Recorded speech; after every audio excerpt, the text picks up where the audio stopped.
नमस्कार साथियों। आरएएस की प्रारंभिक परीक्षा हो या मुख्य परीक्षा, दोनों ही स्तरों पर करंट अफेयर्स का खासा महत्व है। और इसी महत्व को ध्यान में रखते हुए दृष्टि संस्थान ने ये निर्णय लिया कि क्यों ना आपको महीने भर का करंट अफेयर्स एक साथ करवा दिया जाए। इसी को ध्यान में रखते हुए हम आपके सामने मई 2026 के करंट अफेयर्स को लेकर के आए हैं। मई 2026 से संबंधित जितनी भी महत्वपूर्ण घटनाएं थी, उन सभी को यहां पर हम कवर करेंगे ताकि आपके करंट अफेयर्स के सेक्शन पर अच्छी पकड़ बनाई जा सके। तो बिना किसी देरी के आज के प्रोग्राम की शुरुआत करते हैं और आज की पहली खबर को देखते हैं। जैसे ही मई की शुरुआत होती है तो सबसे पहले आप क्या मनाते हैं? अंतर्राष्ट्रीय श्रमिक दिवस मनाते हैं, क्योंकि 1 मई को ही अंतर्राष्ट्रीय श्रमिक दिवस मनाया जाता है हर वर्ष, और इसलिए इसे मे डे यानी मई दिवस कहा जाता है। श्रमिकों के योगदान और श्रम आंदोलनों को सम्मान देने के लिए हर वर्ष हम मई दिवस मनाते हैं 1 मई को। भारत में इसे अंतर्राष्ट्रीय श्रमिक दिवस, कामगार दिवस या कामगार दिन के नाम से जाना जाता है। इसकी शुरुआत कब से हुई थी? 1886 से हुई थी, जब शिकागो में हे मार्केट आंदोलन हुआ था। उसके अंतर्गत उन्होंने डिमांड की थी कि जो श्रमिकों का एक दिन का यानी एक दिन में जो वो काम करते हैं वो घंटे निर्धारित होने चाहिए 8 घंटे के लिए, यानी 8 घंटे ही उनको काम करना चाहिए। धीरे धीरे ये आंदोलन पूरे विश्व में फैलता चला गया और श्रमिक दिवस को मनाने की शुरुआत हुई। भारत में पहला श्रमिक दिवस कब मनाया गया था? भारत में पहला श्रमिक दिवस 1923 को मनाया गया था और आयोजन हुआ था इसका चेन्नई में। इसके आयोजन में लेबर किसान पार्टी ऑफ हिंदुस्तान की विशिष्ट भूमिका रही थी और जिस एक व्यक्ति ने इसमें प्रमुख भूमिका निभाई थी वो थे एम सिंगारवेलु चेट्टियार। इन्होंने 1 मई को राष्ट्रीय अवकाश घोषित करने की भी मांग की थी। वर्ष 2026 का जो अंतर्राष्ट्रीय श्रमिक दिवस है उसकी थीम क्या रही? उसकी थीम रही एक स्वस्थ मनोवैज्ञानिक कार्य वातावरण सुनिश्चित करना। आप जानते हैं कि आजकल कार्य दशाएं बहुत जटिल होती जा रही हैं और ऐसी कार्य दशाओं में एक स्वस्थ वातावरण को निर्मित करना जो कि कामगारों के मानसिक स्वास्थ्य के लिए अनुकूल हो, मानसिक स्वास्थ्य पर किसी प्रकार का प्रतिकूल प्रभाव न डालता हो, ये आज की आवश्यकता है। और इसी को ध्यान में रखते हुए इस थीम का एक विशिष्ट महत्व है। तो ये अंतर्राष्ट्रीय श्रमिक दिवस के बारे में बात हुई। इससे संबंधित सभी महत्वपूर्ण तथ्यों पर हमने बात कर ली और यहां से जो भी प्रश्न आएगा उसका उत्तर आप आसानी से दे सकेंगे। अब अगली खबर को देखते हैं।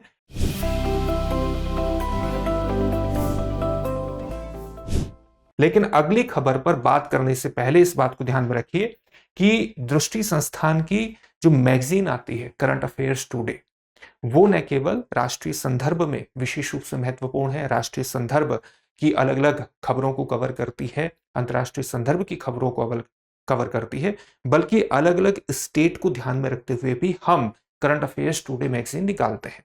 आपको ये पता होना चाहिए। तो आप किसी भी स्टेट एग्जाम की तैयारी कर रहे हो, चाहे राजस्थान की कर रहे हो, उत्तर प्रदेश की कर रहे हो, बिहार झारखंड की कर रहे हो, या आप यूपीएससी की तैयारी कर रहे हो, उसमें मैगजीन की विशिष्ट भूमिका है। और यहां पर आपको दृष्टि लर्निंग ऐप डाउनलोड कर लीजिए या दृष्टि लर्निंग ऐप पर चले जाइए, वहां आपको ये सारी मैगजीन मिल जाएगी। आप देख सकते हैं कि किस प्रकार से न केवल दृष्टि करंट अफेयर्स टुडे आपको राष्ट्रीय संदर्भ में अलग अलग मुद्दों से अवगत कराएगी, बल्कि राजस्थान करंट अफेयर्स टुडे भी यहां आपको मिलेगी, दृष्टि उत्तराखंड करंट अफेयर्स मिलेगी, दृष्टि Uttar Pradesh current affairs magazine मिलेगी। इसी तरह से दृष्टि मध्य प्रदेश करंट अफेयर्स, दृष्टि हरियाणा करंट अफेयर्स, दृष्टि बिहार और झारखंड करंट अफेयर्स मैगजीन मिलेगी।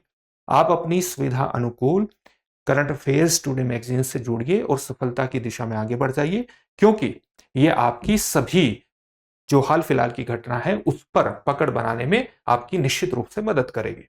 चलिए अब अगली खबर को देखते हैं। अगली खबर हमारी प्रेस स्वतंत्रता सूचकांक से जुड़ी हुई है। विश्व प्रेस स्वतंत्रता सूचकांक हाल ही में 2026 का जारी किया गया। जारी किसके द्वारा किया गया? रिपोर्टर्स विदाउट बॉर्डर्स द्वारा जारी किया गया। इस सूचकांक में 180 देशों में भारत की रैंक रही 157वीं। वर्ष 2025 का जो सूचकांक आया था उसमें भारत की रैंक क्या थी? उसमें भारत की रैंक थी 151वीं। इस प्रकार से भारत की रैंक में 6 रैंक का गिरावट हुई है। शीर्ष 5 देश कौन से रहे हैं जहां पर प्रेस स्वतंत्रता बहुत ज्यादा है? पहले नंबर पर है नॉर्वे, और नॉर्वे लगातार 10वीं बार पहले नंबर पर आया है। दूसरे नंबर पर कौन सा देश है? दूसरे पर नीदरलैंड्स है। तीसरे पर कौन सा है? एस्टोनिया, जो कि एक बाल्टिक देश है। चौथे पर डेनमार्क है और 5वें पर आप देखेंगे स्वीडन है। निचले 5 देशों की बात करें तो हॉर्न ऑफ अफ्रीका के पास आप देखेंगे इरिट्रिया एक देश है वो 180वें नंबर पर है। जिबूती, सोमालिया के पास है ये। नॉर्थ कोरिया दूसरे नंबर पर है। नीचे से अगर हम बात करें 179वें नंबर पर नॉर्थ कोरिया है, 178वें नंबर पर चाइना है, 177वें नंबर पर ईरान है और 176 नंबर पर सऊदी अरब है। और भारत की रैंकिंग तो आपने देख ली कि पिछले वर्ष के मुकाबले 6 अंकों की गिरावट हुई है। अगली खबर आईएनएस महेंद्रगिरी से जुड़ी हुई है। तो आईएनएस महेंद्रगिरी किस प्रकार का जहाज है? एक स्टील्थ गाइडेड मिसाइल फ्रिगेट है। फ्रिगेट की जब हम बात करते हैं तो फ्रिगेट का मतलब क्या होता है? एक मध्यम आकार का युद्धपोत। स्टील्थ का मतलब होता है जो अपने आप को छिपाने में सक्षम, अपने आप को छिपाने में सक्षम मध्यम आकार का फ्रिगेट है। अच्छा, इस तरह की युद्धपोत की आवश्यकता क्यों पड़ती है? बहुत बड़े जहाज जो कि विमान वाहक जहाज होते हैं, उनकी सुरक्षा के लिए, अलग अलग क्षेत्रों में गश्ती के लिए, समुद्री निगरानी के लिए इस प्रकार के जहाजों की आवश्यकता पड़ती है। तो भारत सरकार का, भारतीय नौसेना का एक प्रोजेक्ट है, प्रोजेक्ट 17A। उसके तहत हम मध्यम आकार के इस तरह के छिपने में सक्षम युद्धपोतों का निर्माण कर रहे हैं। और इस तरह के हमने 7 श्रेणी के युद्धपोत बनाए हैं। 7 श्रेणी में कौन कौन सी श्रेणी है? जैसे आईएनएस, पहला युद्धपोत था आईएनएस नीलगिरी, आईएनएस नीलगिरी। दूसरा था आईएनएस महेंद्रगिरी, मतलब दूसरा नहीं था, अब ये एक तरह से छठा फ्रिगेट है ये, नीलगिरी श्रेणी या प्रोजेक्ट 17A का, जो भारतीय नौसेना को सौंपा गया है। मैं आपको यहां वो बता रहा हूं कि जो 7 इस प्रकार के फ्रिगेट अपने आप को छिपाने में जो मध्यम आकार के युद्धपोत हैं, उनका निर्माण किया गया है। इसके अंतर्गत किन किन का निर्माण करवाया जा रहा है? महेंद्रगिरी इस प्रकार का छठा फ्रिगेट है। हम इसको क्रमवार समझ रहे हैं कि कौन कौन से इसमें निर्माण किया जा रहा है, किस किस का मध्यम आकार के युद्धपोतों का निर्माण किया जा रहा है। एक है आपका विंध्यगिरी, विंध्यगिरी। एक है हिमगिरी, आईएनएस हिमगिरी। एक है आईएनएस दूनागिरी, दूनागिरी। एक है आपका आईएनएस उदयगिरी और एक है आईएनएस तारागिरी। तो इस प्रकार के ये प्रोजेक्ट 17A, जिसकी शुरुआत भारतीय नौसेना द्वारा वर्ष 2019 में की गई थी। आईएनएस महेंद्रगिरी का डिजाइन किसके द्वारा तैयार किया गया है? वॉरशिप डिजाइन ब्यूरो द्वारा तैयार किया गया है। निर्माण किसके द्वारा किया गया है? मजगांव डोक शिप बिल्डर्स लिमिटेड। कहां पर है ये? MDL भी इसको कहा जाता है, ये मुंबई में, उसके द्वारा इसका निर्माण किया गया है।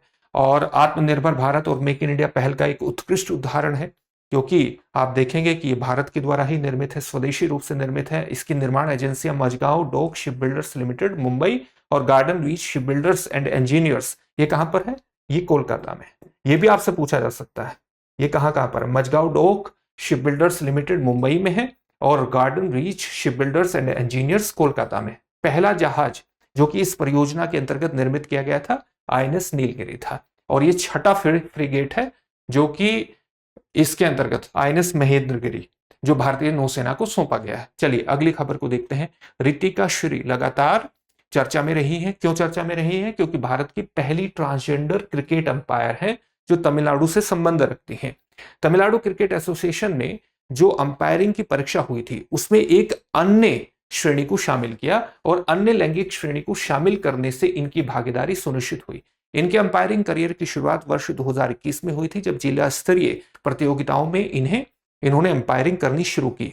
जैसे जिला स्तरीय प्रतियोगिताओं में कहां पर इन्होंने अंपायरिंग की? स्लेम, कोयम्बटूर जैसे स्थानों पर इनके द्वारा अंपायरिंग की गई थी। वहां से इन्हें अनुभव प्राप्त हुआ और फिर तमिलनाडु क्रिकेट एसोसिएशन ने जब अन्य लैंगिक श्रेणी बना दी, तब इनको आगे बढ़ने का अवसर प्राप्त हुआ। इस प्रकार से भारत की पहली ट्रांसजेंडर महिला अंपायर बनी, क्रिकेट अंपायर बनी। अगली हमारी खबर है सिक्किम, भारत का पहला पूर्णतः पेपरलेस न्यायपालिका वाला राज्य। अब वहां पर न्यायपालिका में पूर्णतः पेपरलेस न्यायपालिका होगी और हाल ही में इसकी घोषणा की गई है। घोषणा का स्थान गंगटोक था। गंगटोक में एक सम्मेलन हुआ, राष्ट्रीय प्रौद्योगिकी एवं न्यायिक शिक्षा सम्मेलन। इसके आयोजक संस्थाएं कौन थी? सिक्किम उच्च न्यायालय और सिक्किम न्यायिक अकादमी। इसकी घोषणा किसके द्वारा की गई? भारत के मुख्य न्यायाधीश जस्टिस सूर्यकांत के द्वारा इसकी घोषणा की गई थी। और पेपरलेस न्यायपालिका का होने का मतलब क्या है कि अगर वहां पर किसी प्रकार का आपको मुकदमा फाइल करना है तो उसकी फाइलिंग किस प्रकार से होगी? इलेक्ट्रॉनिक फाइलिंग होगी। साथ ही उससे संबंधित जो भी निर्णय आएंगे उनका रिकॉर्ड किस प्रकार से रखा जाएगा, डिजिटल रिकॉर्ड रखा जाएगा। अगर किसी मामले की सुनवाई होगी तो कैसे होगी, वर्चुअल सुनवाई होगी। और अगर कार्य प्रवाह की बात करें, एक के बाद एक केस आता है तो उसको भी ऑटोमेटेड आधार पर किया गया है, स्वचालित कार्य प्रवाह निर्धारित किया गया है। यहां की दो एआई आधारित पहल लगातार चर्चा में रही है, दो एआई आधारित उपकरण लगातार चर्चा में रहे हैं। ये क्या है, सुपेस और सुवास। इनको समझ लीजिए, ये क्या है। सुपेस क्या है, सुपेस की फुल फॉर्म है supreme court, supreme court portal for assistance, assistance सहयोग, assistance in court efficiency, court efficiency, court की दक्षता को बढ़ाने के लिए ये एआई टूल की शुरुआत की गई है। सुवास क्या है, सुवास का मतलब है कि सुप्रीम कोर्ट विधिक, विधिक अनुवाद सॉफ्टवेयर। ये क्या करेगा, इसका मुख्य काम क्या होगा कि अलग अलग जो आपके कानूनी दस्तावेज हैं, अलग अलग जो निर्णय हैं पुराने कोर्ट्स के, उनकी इंग्लिश भाषा से अन्य भारतीय भाषाओं में अनुवाद करने में सक्षम है।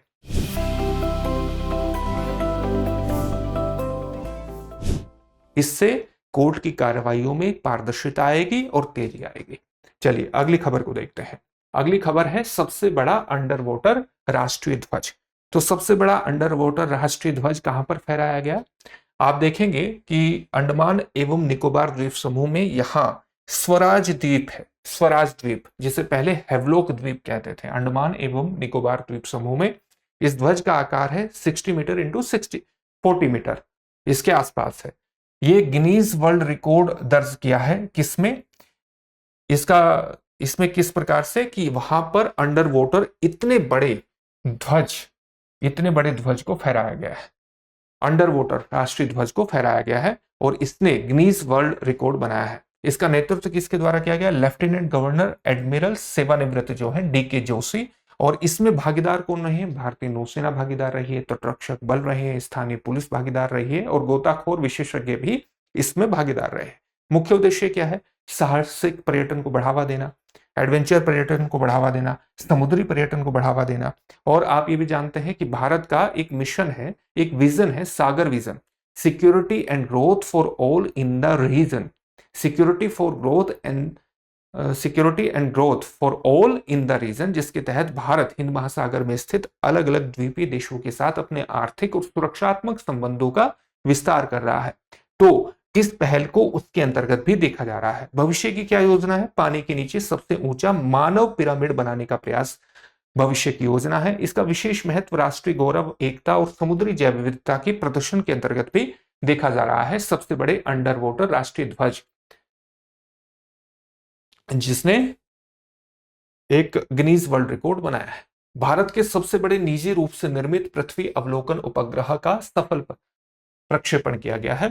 सफल परीक्षण किसके द्वारा, इसके जो भारत का पहला निजी रूप से, भारत का सबसे बड़ा निजी रूप से निर्मित पृथ्वी अवलोकन उपग्रह है, इसके प्रक्षेपण में एक मिशन की विशिष्ट भूमिका रही है। वो मिशन का नाम है मिशन दृष्टि या दृष्टि मिशन।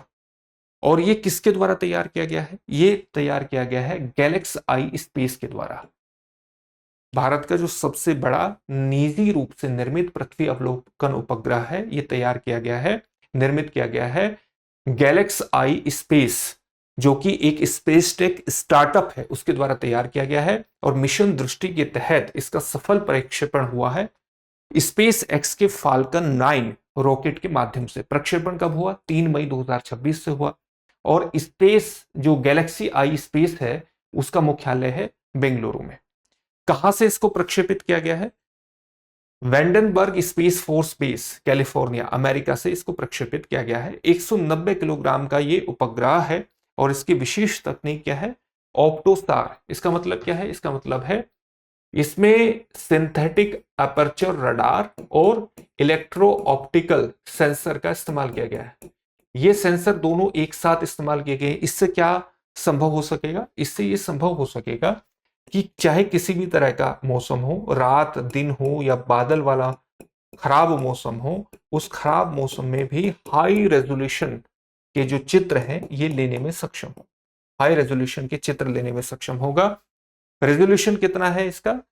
1.2 मीटर से 3.6 मीटर, यानी इतनी दूरी पर इतने बड़े ऑब्जेक्ट को ये आसानी से डिफ्रेंशिएट करने में सक्षम है।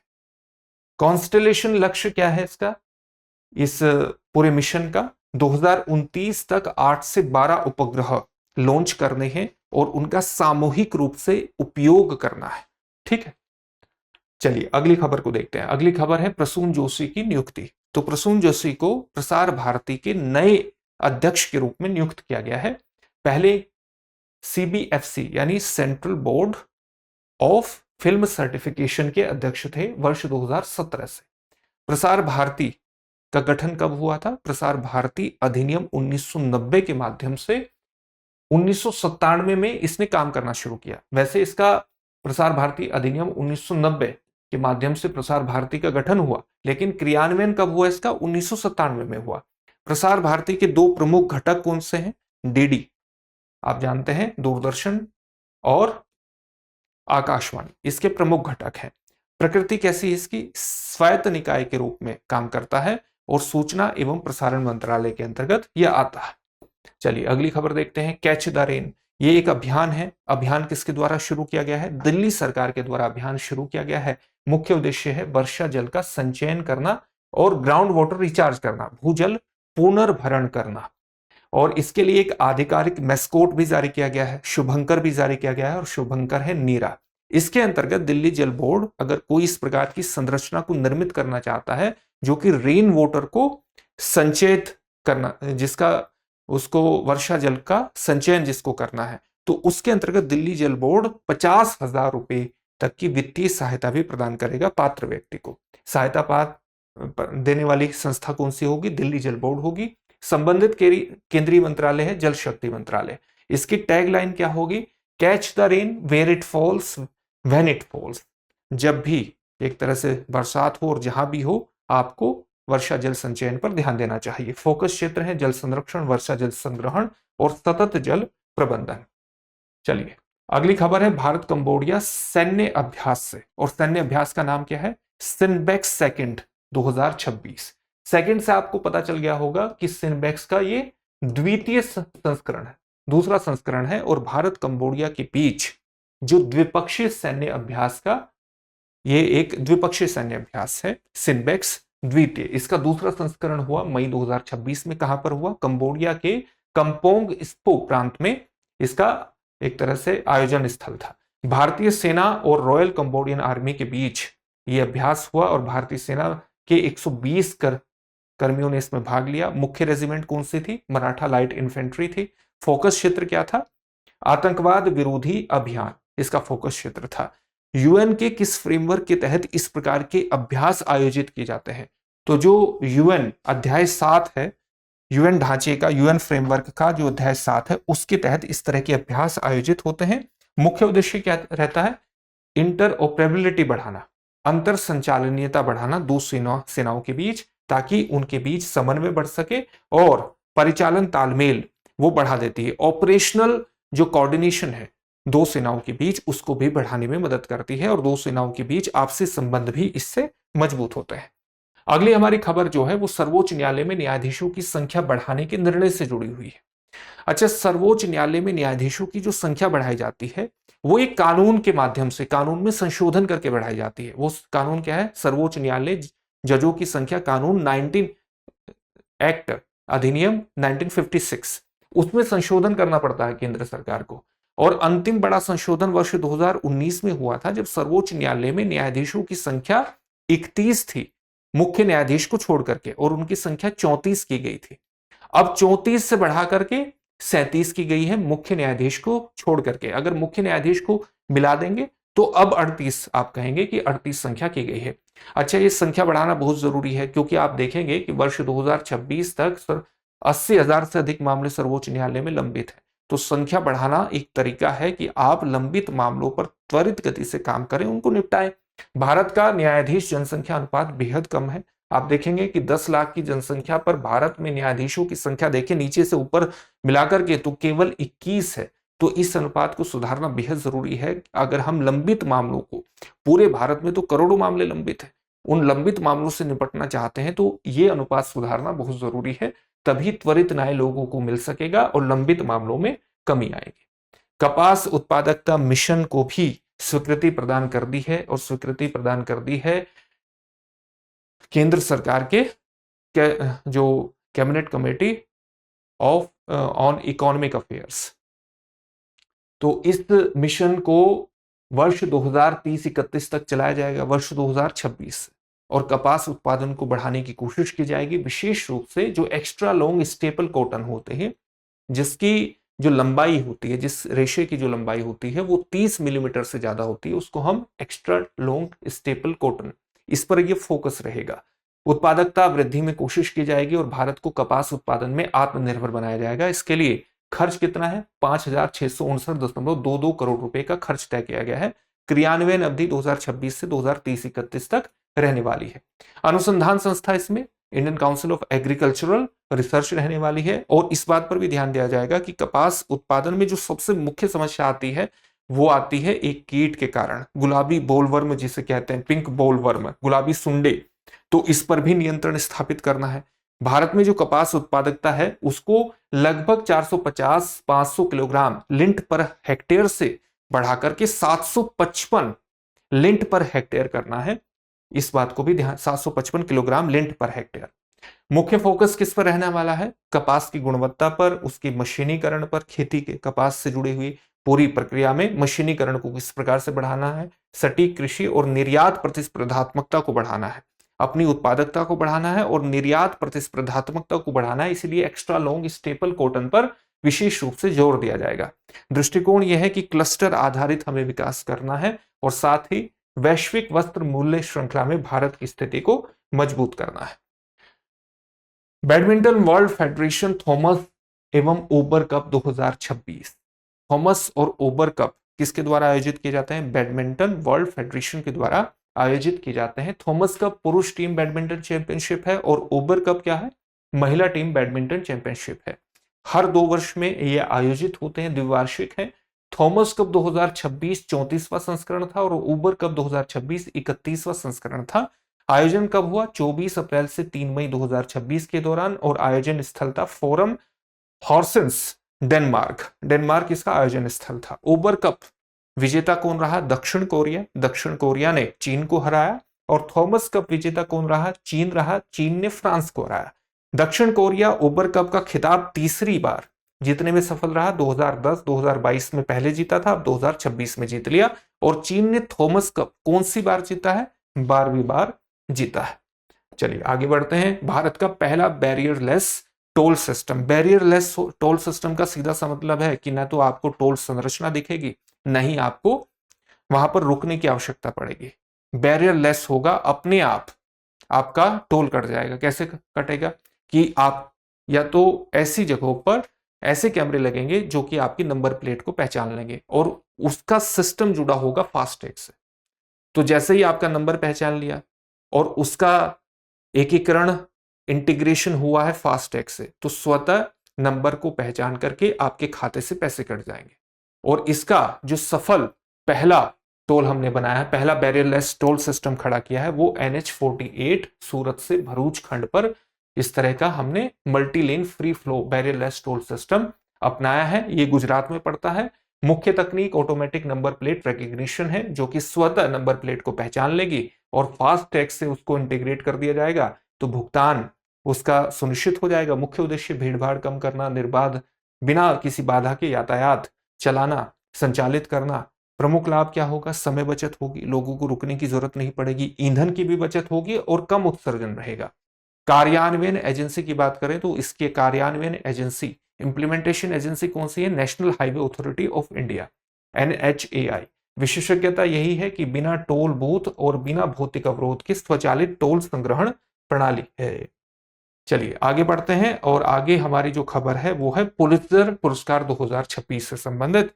तो इस बार का 2 भारतीय पत्रकारों को ये पुलित्जर पुरस्कार 2026 मिला है। ये है आनंद आरके और सुपर्णा शर्मा। इनकी सहयोगी पत्रकार कौन रही? Natalie Obiko Pearson. पुरस्कार विजेता प्रोजेक्ट, इन्होंने एक प्रोजेक्ट पर काम किया था जिसका नाम है ट्रैप्ड। आप ये देखेंगे कि इसको कैसे लिखा गया है, ऐप क्यों आया है यहां? क्योंकि इन्होंने साइबर धोखाधड़ी पर काम किया है इस प्रोजेक्ट के माध्यम से, और इन्हें इलस्ट्रेटेड रिपोर्टिंग एंड कमेंट्री श्रेणी में पुरस्कार प्राप्त हुआ है। इनका मुख्य विषय क्या था? डिजिटल सर्विलांस, साइबर धोखाधड़ी और डिजिटल अरेस्ट के मुद्दे को उजागर करना विजुअल स्टोरी टेलिंग और अन्वेषणात्मक पत्रकारिता के संयोजन के माध्यम से। विजुअल स्टोरी टेलिंग और अन्वेषणात्मक यानी इन्वेस्टिगेटिव पत्रकारिता के माध्यम से, और इन्होंने ट्रैप्ड प्रोजेक्ट के माध्यम से ये चीज उजागर की कि किस प्रकार से जो डिजिटल अरेस्ट है, डिजिटल धोखाधड़ी है, वो काम कर रही है। तो इसी के लिए इनको ये पुरस्कार मिला है। भारतीय पत्रकारिता को वैश्विक पहचान मिलेगी कि भारतीय पत्रकार इतना प्रतिष्ठित पुरस्कार, पुलित्जर पुरस्कार प्राप्त कर रहे हैं। मुख्य संदेश यही है इसका, जो ये पुरस्कार मिला है, कि जो साइबर अपराधों के बढ़ते खतरे हैं उन पर विशेष रूप से ध्यान दिए जाने की आवश्यकता है। संयुक्त कमांडरों का सम्मेलन 2026 कहां पर हुआ? संयुक्त कमांडरों का जो सम्मेलन है 2026 वो जयपुर में हुआ, इसलिए ये खबर आपके लिए विशेष रूप से महत्वपूर्ण है। और जो ऑपरेशन सिंदूर था उसकी वर्षगांठ पर यह संयुक्त कमांडरों का सम्मेलन हुआ था। इसमें मुख्य अतिथि भारत के रक्षा मंत्री राजनाथ सिंह रहे, और प्रमुख सैन्य अधिकारी जिनकी उपस्थिति रही वो भारत के CDS chief of defence staff Anil Chauhan रहे। और अब चीफ ऑफ डिफेंस स्टाफ बदल चुके हैं, तो इस बात को भी ध्यान में रखना। उस खबर को भी हमने लिया है कि कौन बने, अब नहीं है, लेकिन इस सम्मेलन में भागीदारी इनकी रही थी। यह मई 2026 में हुआ, ऑपरेशन सिंदूर की पहली वर्षगांठ पर जयपुर में, और संयुक्त कमांडरों का यह दूसरा सम्मेलन था। तो आपके लिए महत्वपूर्ण है और आपके एग्जामिनेशन में पूछा जा सकता है। इसकी थीम क्या रही? मिलिट्री कैपेबिलिटी इन न्यू डोमेन्स, नए क्षेत्रों में सैन्य क्षमता बढ़ाना। नए क्षेत्र कौन से हैं? चाहे वो साइबर वॉरफेयर हो, चाहे आर्टिफिशियल इंटेलिजेंस हो, चाहे स्पेस वॉरफेयर हो, ठीक है, इन सभी क्षेत्रों में अपनी कैपेबिलिटीज को हमें बढ़ाना है।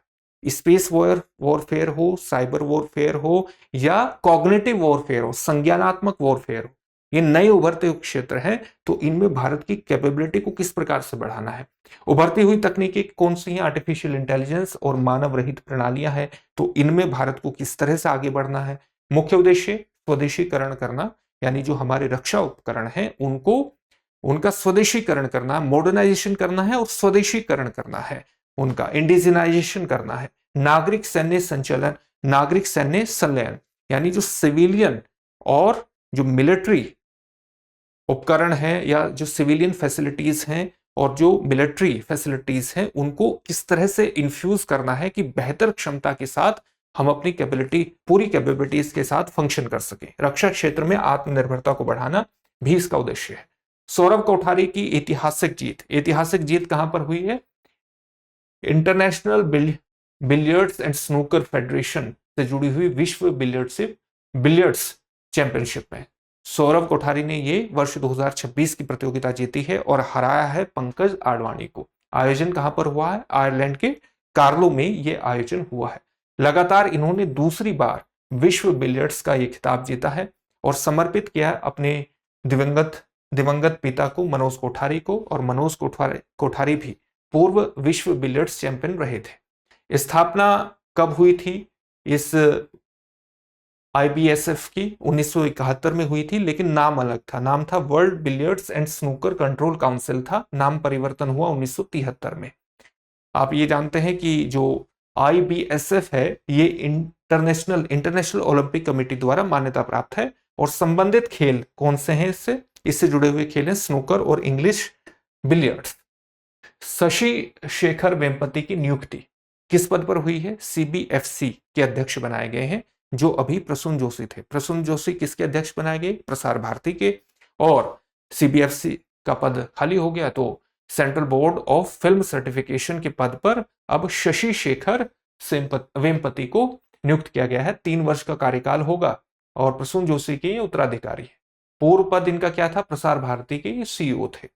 तो CBFC का पूर्ण रूप आपने अभी central board of film certification, ये तो हमने बताया ही है। किसके अंतर्गत काम करता है? ये काम करता है सूचना और प्रसारण मंत्रालय के अंतर्गत। वैधानिक निकाय है। किस प्रकार से वैधानिक निकाय है? क्योंकि सिनेमेटोग्राफ एक्ट 1952 के तहत इसको गठित किया गया है। इस प्रकार से एक वैधानिक निकाय हो जाता है और मुख्य काम है फिल्मों के सार्वजनिक प्रदर्शन हेतु जो सर्टिफिकेशन प्रदान करना, उनको मान्यता प्रदान करना, सर्टिफिकेशन देना, उनका नियमन करना। जैसे 3 सर्टिफिकेट ये प्रदान करता है, एक तो एक यूए सर्टिफिकेट, एक ए सर्टिफिकेट। यू का मतलब है यूनिवर्सल, कोई भी रोक टोक नहीं है, फिल्म पर बच्चे भी देख सकते हैं, सब लोग देख सकते हैं। यूए का मतलब है कि यूनिवर्सल है लेकिन पेरेंटल गाइडेंस की आवश्यकता है।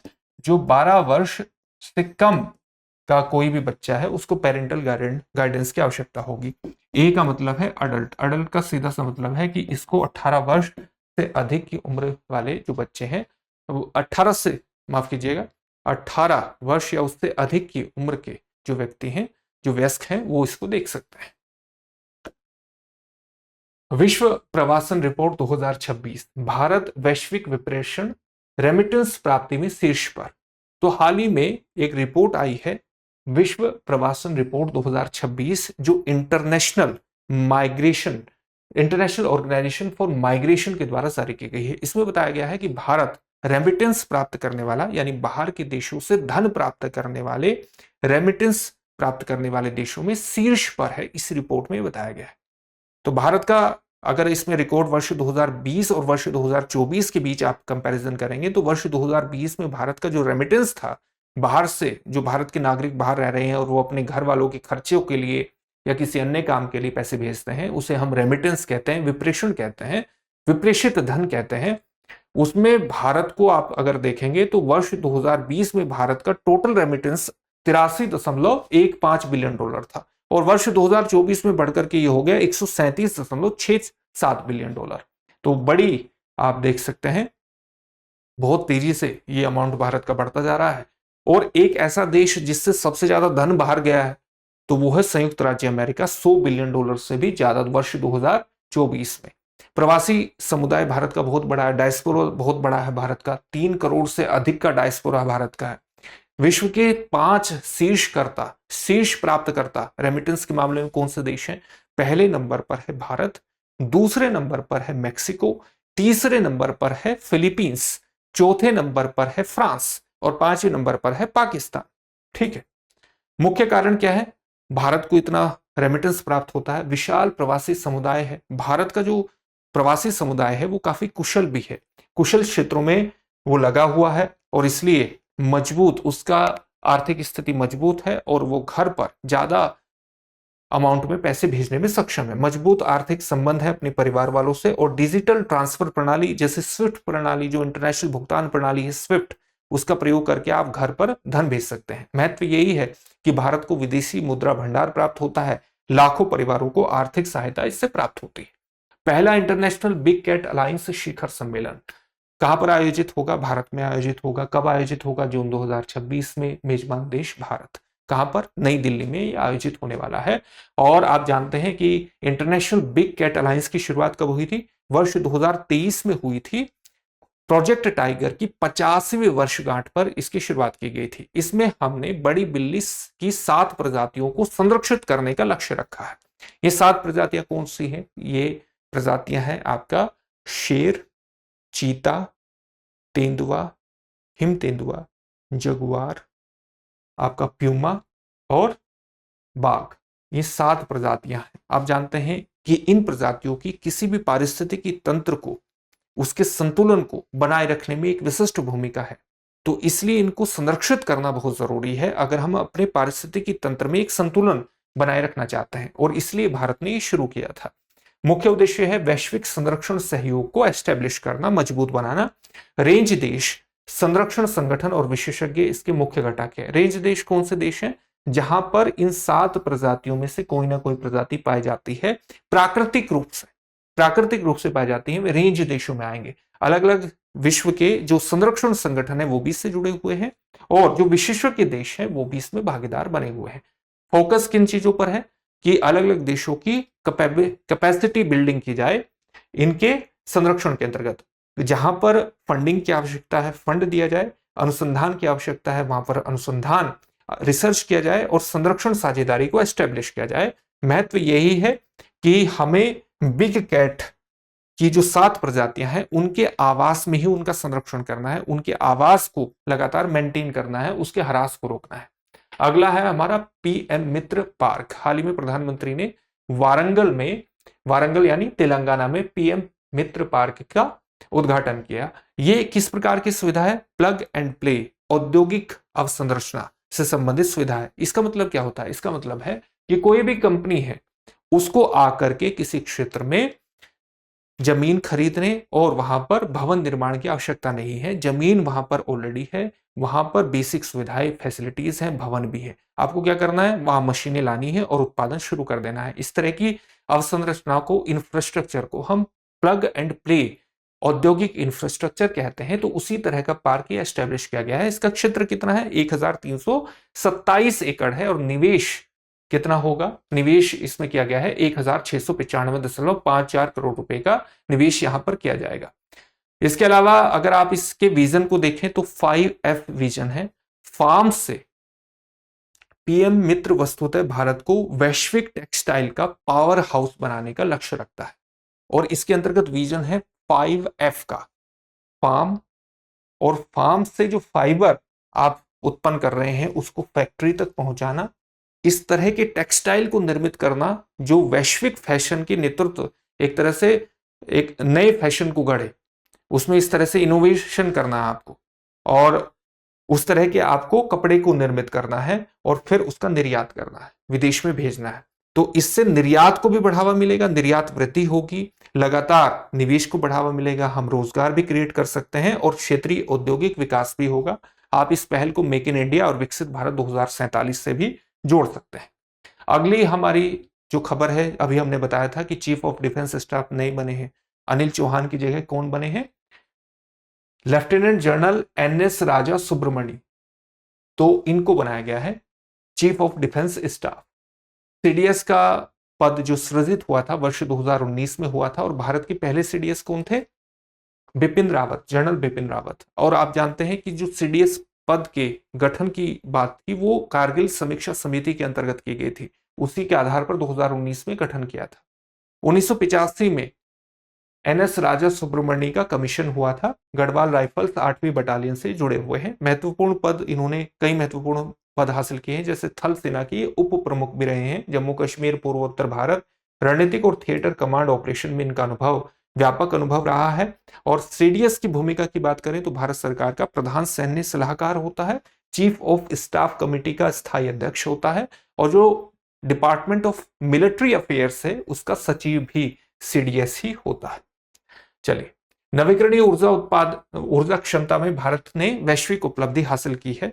हाल ही में मॉर्गन स्टैनली की एक रिपोर्ट आई है जो बताती है कि नवीकरणीय ऊर्जा क्षमता में भारत तीसरे स्थान पर पहुंच चुका है। पहले नंबर पर चीन है, दूसरे पर अमेरिका है और भारत तीसरे स्थान पर पहुंच चुका है। भारत की जो टोटल नवीकरणीय उत्पादन क्षमता हो चुकी है वो 283.5 गीगावाट की हो चुकी है। भारत ने हाल ही में ब्राजील को पछाड़ दिया है। इस प्रकार से भारत की जो गैर जीवाश्म ईंधन के माध्यम से जो क्षमता है, बिजली उत्पादन की क्षमता है, वो 50% से अधिक हो गई है।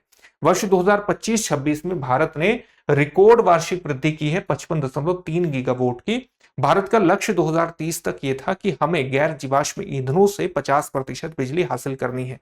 ये लक्ष्य भारत ने पहले ही हासिल कर लिया जून 2025 में, यानी 5 वर्ष पहले ही। अब भारत के सामने प्रमुख चुनौती है कि भारत जो सोलर सेल है उनका निर्माण करे, वेफर और पॉली जो सिलिकॉन है उसका स्थानीय उत्पादन करे। महत्व यही है इस खबर का कि भारत की ऊर्जा सुरक्षा बढ़ रही है, गैर जीवाश्म ईंधन आधारित बिजली हम उत्पादित कर रहे हैं जो कि जलवायु लक्ष्यों के अनुरूप है और भारत की ऊर्जा के मामले में आत्मनिर्भरता भी बढ़ेगी इससे।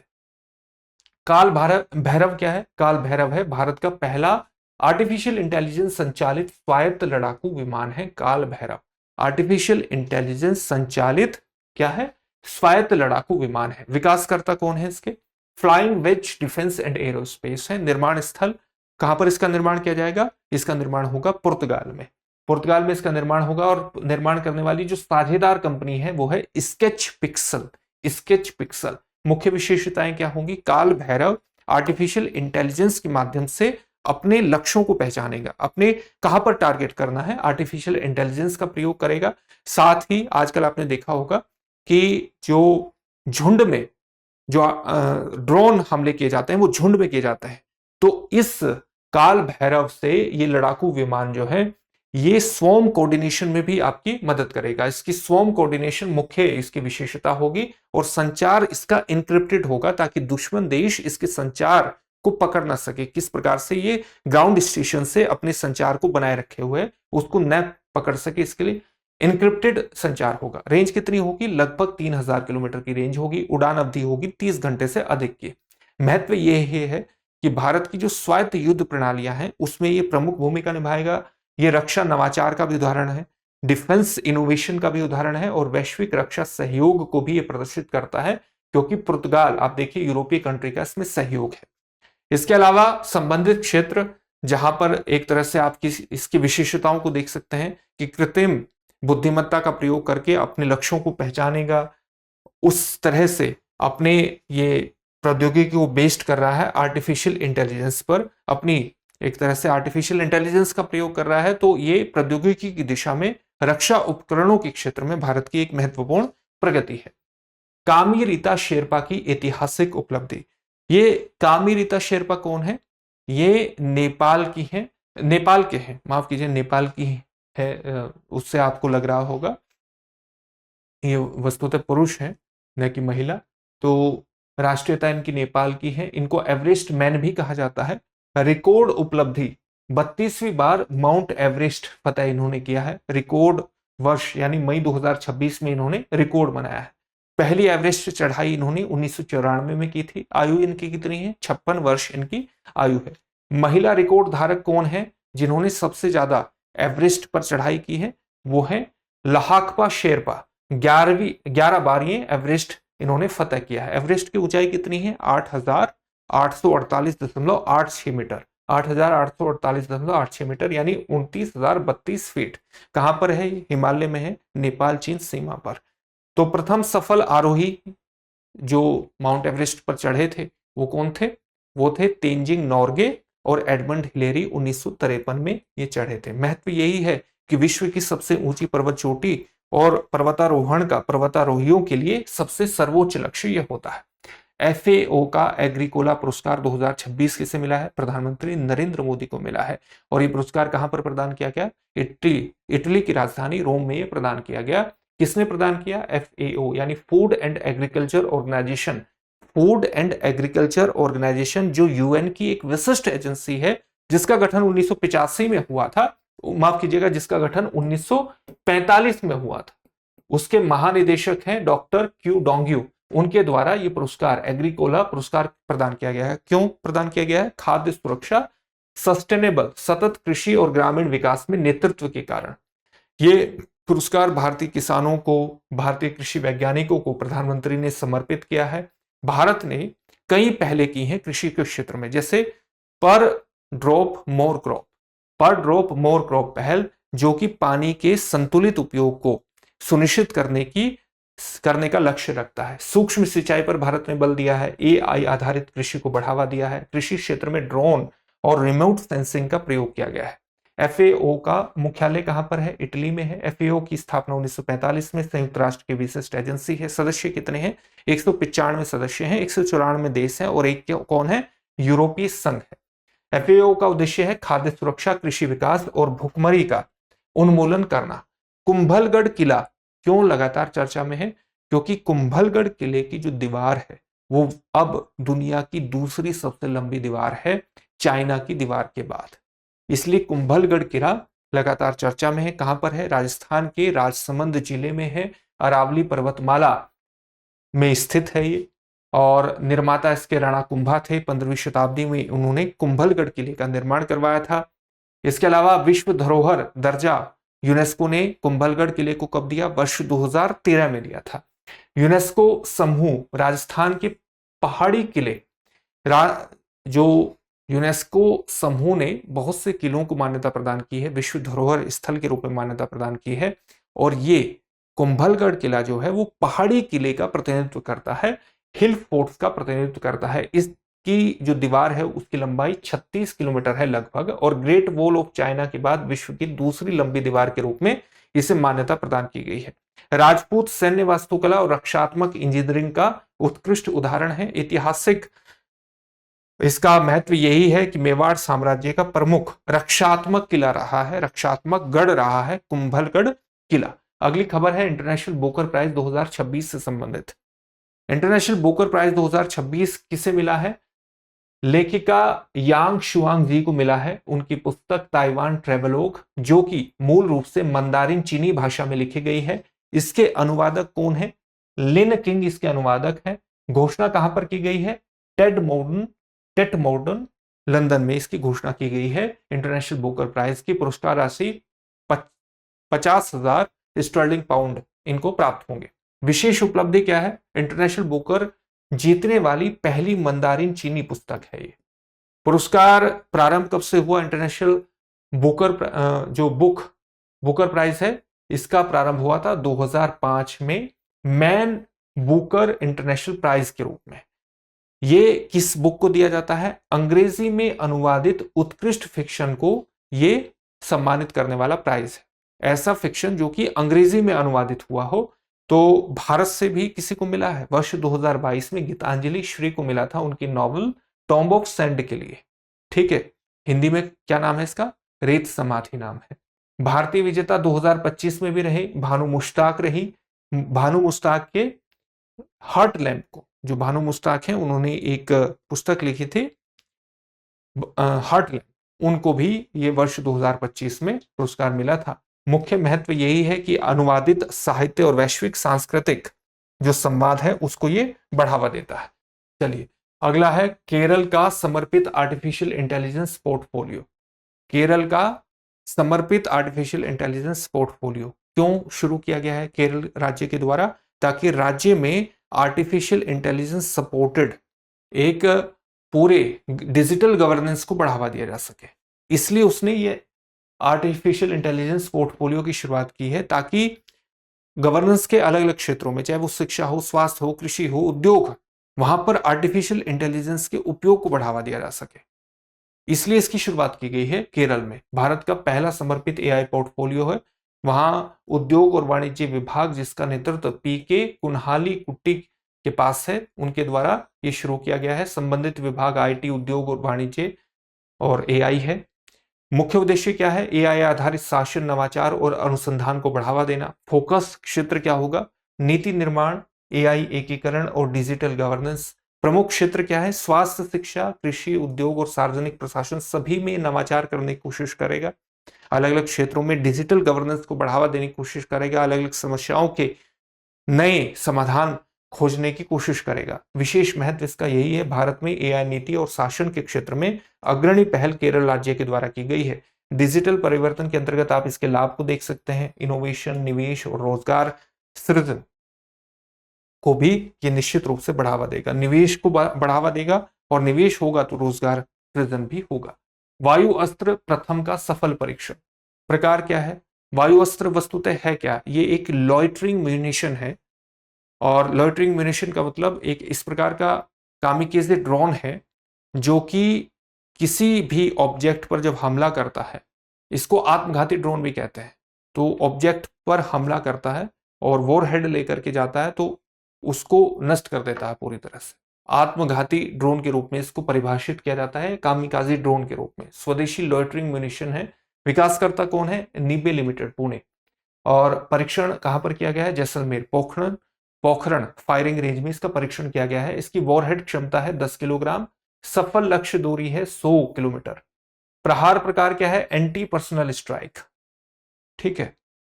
तकनीकी आधार है उन्नत इजरायली लॉइटरिंग म्यूनिशन तकनीक पर यह आधारित है। तो इजरायली तकनीक पर आधारित लॉइटरिंग का मतलब है किसी भी ऑब्जेक्ट के ऊपर, किसी टारगेट के ऊपर मंडराना, उसकी पहचान करना और तुरंत उस पर हमला कर देना और आत्मविस्फोट होना उसमें, और उसके माध्यम से ऑब्जेक्ट को, टारगेट को नष्ट कर देना। महत्व यही है कि स्वदेशी रक्षा क्षमता भारत की लगातार बढ़ रही है। आत्मनिर्भर भारत और आधुनिक युद्ध क्षेत्र दक्षता की मजबूती ये भारत के संदर्भ में दिखाता है। राजस्थान में प्राकृतिक गैस का नया भंडार। खोज करने वाली कंपनी कौन सी है? ऑयल इंडिया लिमिटेड है। खोज का प्रकार है प्राकृतिक गैस। प्राकृतिक गैस का भंडार मिला है। कहां पर मिला है? दांडेवाला क्षेत्र, जैसलमेर में मिला है। गैस युक्त रेत की परत, gas bearing sand layer, gas युक्त रेत की परत प्राप्त हुई है। घरेलू ऊर्जा उत्पादन को बढ़ाने में, आयात निर्भरता को कम करने में निश्चित रूप से मदद करेगी। ऊर्जा सुरक्षा और ऊर्जा आत्मनिर्भरता को सुनिश्चित करने में मदद करेगी। और साथ ही इस बात को भी जानिए कि जो ऑयल इंडिया लिमिटेड है उसकी स्थापना कब हुई थी? 18 फरवरी 1959 को उसकी स्थापना हुई थी। सांची स्तूप से पवित्र बौद्ध अवशेष कहां पर ले जाए गए हैं? ये ले जाए गए हैं मंगोलिया में। जो गौतम बुद्ध के दो प्रिय शिष्य थे, श्री सारिपुत्र और श्री महामौदगल्यायन, उनके पवित्र अवशेषों को सांची स्तूप से मंगोलिया ले जाया गया और 31 मई को मंगोलिया की राजधानी उलान बाटर या उलान बटोर, वहां पर इनको सार्वजनिक दर्शन के लिए इनको रखा गया। ये पहल भारत और मंगोलिया के सांस्कृतिक संबंधों को मजबूत करने वाली है, बौद्ध संबंधों को मजबूत करने वाली है, बौद्ध विरासत और सांस्कृतिक कूटनीति के संवर्धन को भी प्रदर्शित करती है। मंगोलिया भारत के लिए विशेष रूप से महत्वपूर्ण है। चीन के उत्तर में है और रशिया के दक्षिण में है। यहाँ पर ये एक भू आबद्ध कंट्री है और कहीं ना कहीं जिस प्रकार से चीन भारत को चारों तरफ से घेरना चाहता है, उसी प्रकार से अगर भारत चीन पर दबाव बनाना चाहता है तो मंगोलिया के साथ अपने संबंधों को भारत को बढ़ाना पड़ेगा। और विशेष रूप से अगर मंगोलिया के साथ भारत सांस्कृतिक संबंधों की बेहतर पृष्ठभूमि निर्मित करता है तो वो संबंधों को विस्तृत करने और परिपक्व करने की एक बेहतर पृष्ठभूमि होगा। उसी संदर्भ में आपको इसके महत्व को समझना है। सांस्कृतिक महत्व की अगर बात करें तो बौद्ध विरासत, सांस्कृतिक कूटनीति का संवर्धन, ये तो हमने जान ही लिया। सांची कहां पर स्थित है? सांची में 3 स्तूप हैं। स्तूप नंबर 1, स्तूप नंबर 2, स्तूप नंबर 3। स्तूप नंबर जो 1 है वो महास्तूप है और स्तूप नंबर 2 और 3 लघु स्तूप के रूप में है। तो सांची कहां पर है? रायसेन जिले में है, मध्य प्रदेश के, और बेतवा नदी के पश्चिम में सांची पड़ता है। यूनेस्को विश्व धरोहर स्थल कब घोषित किया गया? सांची को 1989 में घोषित किया गया। और अगर भारत किसी के साथ भी इस तरह से संबंधों को डेवलप करता है तो ये भारत की सॉफ्ट पावर को भी कहीं ना कहीं रिफ्लेक्ट करता है। सांची स्तूप का ये चित्र आप देख सकते हैं। सांची स्तूप का निर्माण वर्ष कब करवाया गया था? 250 बीसी में सम्राट अशोक के द्वारा करवाया गया था। सम्राट अशोक ने इसको ईंट से निर्मित करवाया था। फिर शुंग शासक आए 185 बीसी में और सुंग शासकों ने लगभग 150 बीसी में इसको पत्थर से निर्मित करवाया। ये बाहरी वेदिका भी निर्मित करवाई और इसके आकार को दोगुना कर दिया, आकार को दोगुना कर दिया। ठीक, ये सांची स्तूप था। चलिए, इस पर हमने करंट अफेयर्स का प्रोग्राम भी किया है। अगर आप इसके बारे में और विस्तार से जानना चाहते हैं तो वहां पर जा सकते हैं। गुरिंदर वीर सिंह का राष्ट्रीय रिकॉर्ड कहां पर बनाया इन्होंने राष्ट्रीय रिकॉर्ड बनाया दौड़ में। कहां पर? पुरुष 100 मीटर दौड़ में इन्होंने केवल 100 मीटर की जो दौड़ है वो 10.09 सेकंड में पूरी कर दी, जो कि नया राष्ट्रीय रिकॉर्ड है। और इस प्रकार से स्वर्ण पदक इन्होंने जीता है। पुराना जो रिकॉर्ड है 100 मीटर दौड़ में भारत का पूर्व राष्ट्रीय रिकॉर्ड है वो 10.18 सेकंड है। और कॉमनवेल्थ गेम्स में भाग लेने के लिए जो मानक तय किया गया है वो 10.16 सेकंड रखा गया है। इस प्रकार से कॉमनवेल्थ गेम्स के लिए भी क्वालिफाई कर गए हैं। एशिया में रैंक क्या है? 2026 सीजन का दूसरा सबसे तेज समय है ये, 10.09 सेकंड का सबसे तेज एशियाई समय है फुकुतो कोमोरा का, जो जापान के हैं। 10.08 सेकंड उन्होंने लिए। ये जो प्रतियोगिता हो रही थी 100 मीटर दौड़ की, ये वस्तुतः 29वीं नेशनल सीनियर एथलेटिक्स फेडरेशन प्रतियोगिता 2026 थी। इसमें रजत पदक किसने जीता? अनिमेश कुजूर ने। और कांस्य पदक प्रणब प्रमोद ने जीता। कहां पर यह प्रतियोगिता हो रही थी? झारखंड के रांची में। आयोजक कौन थे? Athletics federation of India. और सहयोगी संस्था झारखंड एथलेटिक्स एसोसिएशन सहायक संस्था थी। सार्थक पीडीएस पब्लिक डिस्ट्रीब्यूशन सिस्टम आपने जाना होगा। भारत खाद्यान्न का स्टॉक बनाता है और फिर जरूरतमंद लोगों को उन्हें देता है, जो हमारे फेयर प्राइस शॉप्स हैं उनके माध्यम से प्रदान करता है। और भारतीय खाद्य सुरक्षा अधिनियम, जो भारत का खाद्य सुरक्षा अधिनियम है 2013, उसके अंतर्गत भारत 81.35 करोड़ लोगों को एक तरह से खाद्य का आवंटन करता है, जो कि भारत की बड़ी जनसंख्या को खाद्य सुरक्षा प्रदान करने में एक विशिष्ट भूमिका का निर्वहन करता है। अब हमें इसमें पारदर्शिता को बढ़ाना है और पारदर्शिता को बढ़ाने के लिए हमने इसमें कई तरह की चीजों को शामिल कर दिया। इसलिए इसको कहा गया सार्थक पीडीएस।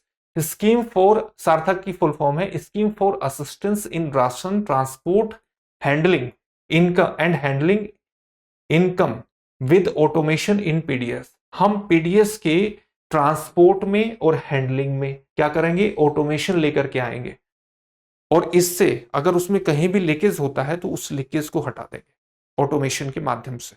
यानी पीडीएस का आप अलग अलग स्टॉक से, जो जहां पर भी हम फूड कॉर्पोरेशन ऑफ इंडिया के जो गोदाम है वहां पर हम स्टॉक करते हैं खाद्यान्न का, और फिर उन्हें फेयर प्राइस शॉप्स तक पहुंचाते हैं। तो इस ट्रांसपोर्ट में अगर कहीं पर लूप होल है तो हमें उसे समाप्त करना है। इसकी हैंडलिंग में कोई दिक्कत है तो हमें उसे समाप्त करना है, ताकि पीडीएस की दक्षता बढ़े, पारदर्शिता बढ़े, ऑटोमेशन इसमें एस्टेब्लिश। इसको cabinet committee on economic affairs प्रधानमंत्री की अध्यक्षता में जो हुई उसने मंजूरी प्रदान कर दी है, और इसे 16वें वित्त आयोग की चक्र अवधि में लागू किया जाएगा, जो कि 1 अप्रैल 2026 से प्रारंभ हो चुका है और 2031 तक, 31 मार्च 2031 तक ये चलेगा। ठीक है, 16वां वित्त चक्र आयोग की जो अवधि है। केंद्रीय परिव्यय कितना तैयार किया गया है, इसके लिए निर्धारित है 25,530 करोड़ रुपए निर्धारित किया गया है। एकीकृत पहले क्या है, परिवहन सहायता, जो फेयर प्राइस शॉप्स, मार्जिन योजना और स्मार्ट पीडीएस को एक तरह से इंटीग्रेट कर दिया जाएगा। तभी तो आप बेहतर परिवहन सुविधा और उसमें ऑटोमेशन ला करके लीकेजेस को समाप्त करेंगे, पारदर्शिता बढ़ाएंगे।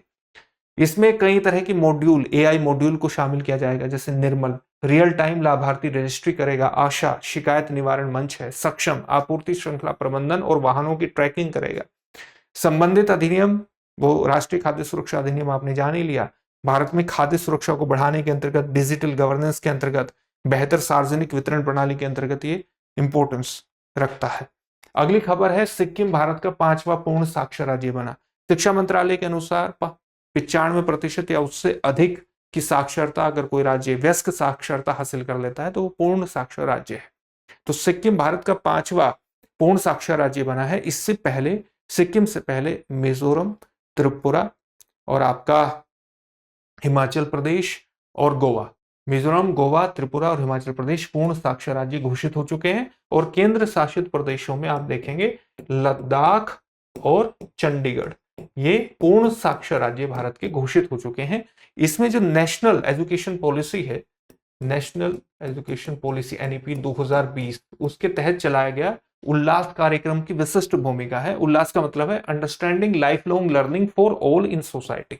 तो हम क्या है, वयस्क साक्षरता को इसके अंतर्गत बढ़ावा दे रहे हैं, और जीवन पर्यंत सीखने की आदत को भी बढ़ावा देने पर हमारा फोकस है इसके अंतर्गत।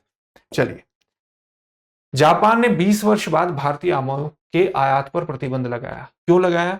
क्योंकि जो जापानी निरीक्षण टीम है उसने भारतीय प्रसंस्करण और गुणवत्ता नियंत्रण प्रक्रियाओं में कुछ अनियमितताएं, इरेगुलरिटीज पाई, और इस प्रकार से 20 वर्षों से निर्बाध जो चला आ रहा था आम का व्यापार, वो अब प्रभावित हो गया है।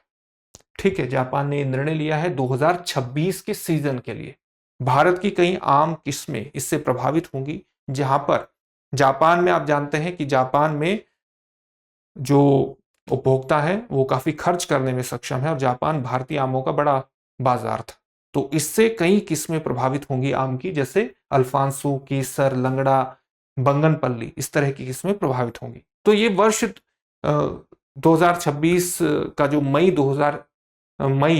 का महीना है उसका पूरा करंट अफेयर्स था। मई 2026 का पूरा करंट अफेयर्स था, और निश्चित रूप से इस करंट अफेयर्स के माध्यम से आपको मदद मिलेगी अपनी आरएएस की परीक्षा में। फिर से एक नई सेशन में आपसे मिलेंगे। धन्यवाद। अब एग्जाम की तैयारी को और बेहतर करने के लिए हमारे चैनल को लाइक, शेयर और सब्सक्राइब करना ना भूलें।